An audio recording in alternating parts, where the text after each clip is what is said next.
Alright guys, TacticalRab back again today. I hope you're all doing well and enjoying your day so far. Welcome back to VALORANT News, and the North American VALORANT scene has certainly been delivering over these last few days. So much going on, more roster changes happening. FaZe Clan have made a very surprising roster move indeed. After just one series defeat to the champions of Masters 1, they've made a change. Is this actually a good idea? Very much intrigued your thoughts in the comment section below. Hit the like button if you enjoy. Subscribe if you're new as always. I would greatly appreciate it. Really upset the channel. Absolutely killed it on the sub numbers the last few days, guys. Really appreciate all the support. Let's keep on rolling. First of all, we've got to talk about Cloud9. A couple of days ago, we saw this, Zeta and Autumn going over to T1 from the Cloud9 team. Now, we understand that Zeta and Autumn, they wanted to leave effectively, maybe wanted to go to an organization with a bit more Korean heritage, but it does seem like T1 might well stay in the North American side for the kind of franchising ecosystem they're trying to get in for next season. But of course, Cloud9 bring in Curry instead to their starting team. We'll see them in action, of course, in just a couple of days' time here, but they are not the only team in the North American VCT that has made changes after just one game. Of course, I'm pretty sure Cloud9 wanted to make this change before their game, but they couldn't really work it out in time, and of course, not really sure what's going to happen to Zeta and of course, Autumn over at the T1 side,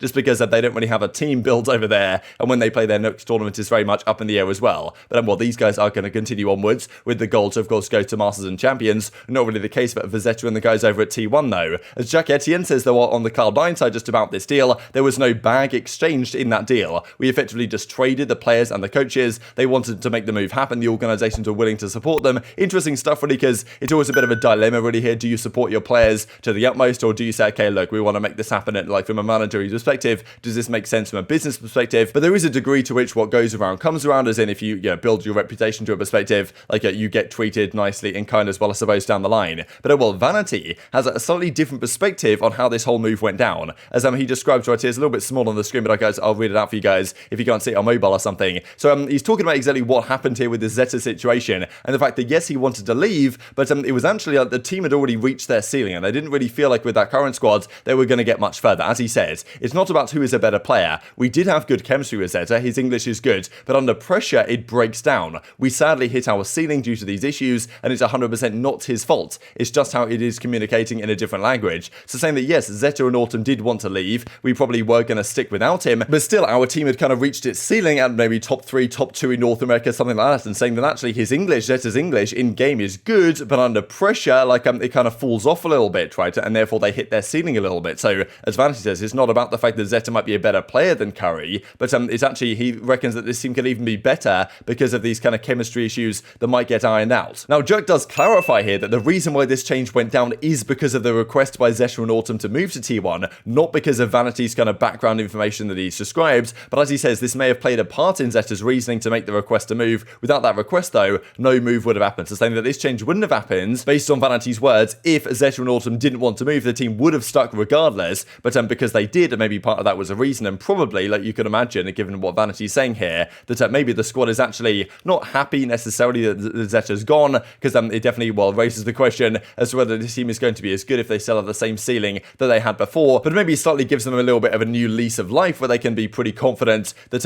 they'll be in a good spot to make something happen going forwards, even with this new roster change. So we shall see if anything happens along those lines. Now, look, we've certainly got to talk about some other rosters as well here, right? Because as Vanity says as well, so interesting how people know how teams work from the outside, of course, well, saying that's not really the case. But of course, we've got to talk about FaZe, because they make a confirmation yesterday, as Poach says on this team, of course, formerly built by gamers, joins the FaZe team, of course, it will help them really become the team that they were going into, well, of course, qualifying through the open qualifiers. They got to the round of 32 because they picked up a few of the Rise Nation guys. Shanks is there, Superman is there, Poised there as well, and now Poach, seemingly after just one game, has been benched from the team. He's actually already a restricted free agent, in that they've basically told him, look, we don't want your services anymore, we're going to allow you to look for options elsewhere, like we're confident that the change we're making is going to be a good one, right? They're not saying, okay, you're going to the inactive roster, we might well use you again at some point, we're just going to see how it goes. They're saying, look, you're a restricted free agent, good luck finding another team, effectively. I'd like to represent another team as an IGL, he says, comfortable playing any initiator or controller. So tough scene to Poach, right? Because he joins this team,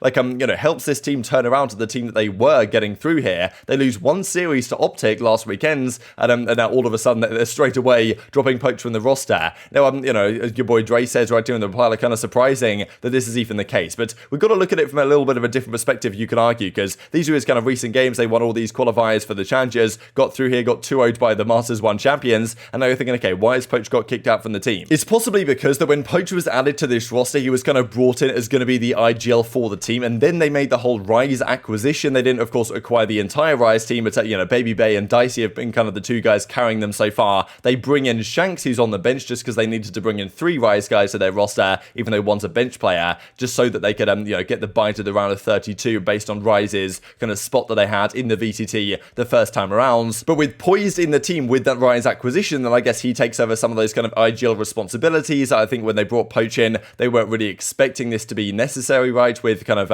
with Poised coming into the roster. And they're probably thinking that, okay, the numbers here, like if we look past 30 days, pretty decent here, honestly, especially on the Sova. But it really was only babybay and Dicey activating an awful lot of the time for the FaZe Clan guys. And they probably think that against the best of the best, 2 players working well is not going to be enough, right? They're not going to be able to just set up those guys for success, the rest of the players, and make that work. They need someone with a bit more firepower in that role, and I guess Poised could do the IGLing. So it's tough scenes for Poach. He did a great run in this team. I feel like he's been somewhat harshly done by here, especially after just one series defeat to Optic, and now that's, I guess, they're pulling the plug on him within the lineup. But some of these organizations, that's just what they like to do. And Flyuh is going to return to the starting team for this weekend's game up against Luminosity, as they described. So yeah, Flyuh back in the team. He's been sitting, I guess, on the inactive roster for a little bit of time. He will come in and take that role. But yeah, very much intrigued to your perspective on this one in the comments, really. Like, do you think this is a good idea for FaZe? It does, as I say, feel kind of harshly done by here for Poach, but I do understand from their perspective that they might not just have the firepower with Poach in the team that they feel like they might need to beat some of the best, right? They were probably good enough with him to get through the qualifiers, but against the big dogs, it might not be enough. And of course, well, in fairness, they did play Optic, right? The best team in the world right now. So it doesn't really, it's always difficult to indicate really exactly what you're going to need, because they got pretty much comprehensively beaten, but it was a relatively close, a couple of the maps were relatively close, or at least closer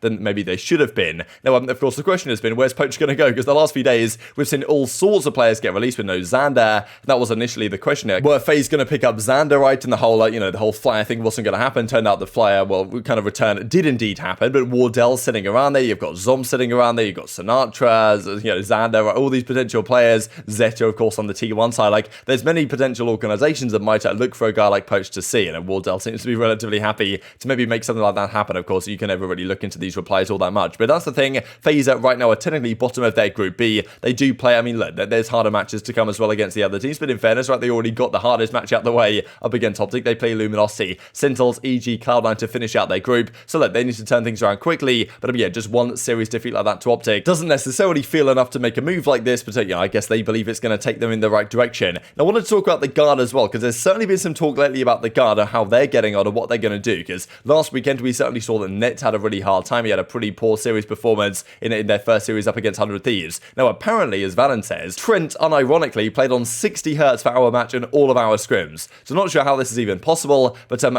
basically the way it's possible is you get a new monitor and you forget to change the refresh rate to 144 Hz. Probably one of you guys watching this has not changed their 144 Hz, or even if you got a 240 Hz monitor or whatever, like at their kind of actual refresh rate, if you go to the Windows settings, you can change the refresh rate to actually activate it, because for some reason you buy a 144 Hz monitor and when you plug it in first, it's still running at 60 Hz. You have to manually change it. And some players forget to do it, and maybe some of you guys watching have forgot to do it either. So just a quick reminder out there. But apparently Trent has been doing this for quite some time, and it means that despite if your PC's producing whatever frame rate you want, like, you're still only going to see 60 Hz on the screen, which is not going to be anywhere near as good an experience as 144 Hz, and kind of reduces the impact of actual getting some decent frame rates on your PC. So apparently he's now changed that around, and you'd imagine this could be why they're going to take some steps in the right direction going forwards. Now, Valen did say in the reply, look, this is not an excuse for us getting bodied here by 100 Thieves. It probably didn't make all that much world of difference, but you do have to wonder, right, if Trent has it performing a little bit better based on the 144 Hz, gets a few kills here or there, the game could have gone somewhat differently, but still, it certainly seemed like 100 Thieves were by far the better team in this particular series. But it's not ruled out at all that the guards might actually make some sort of moves, because it was noticed here yesterday that, Trent and the guard guys were scrimming a particular series, Jonah P, or Jonah P, whatever as you guys want me to pronounce it, I think, Valen Trent, but Net apparently offline, which is rather interesting, right, if this is the case, because Net, of course, last weekend had a pretty tough time. Wonder if they're going to scrim without him for a few days, see if it works out. Like, all these teams right now are making changes. Why not the guards to kind of join in on the fun as well? Now, this was the other side of things. This was seen actually here on Tarek's stream,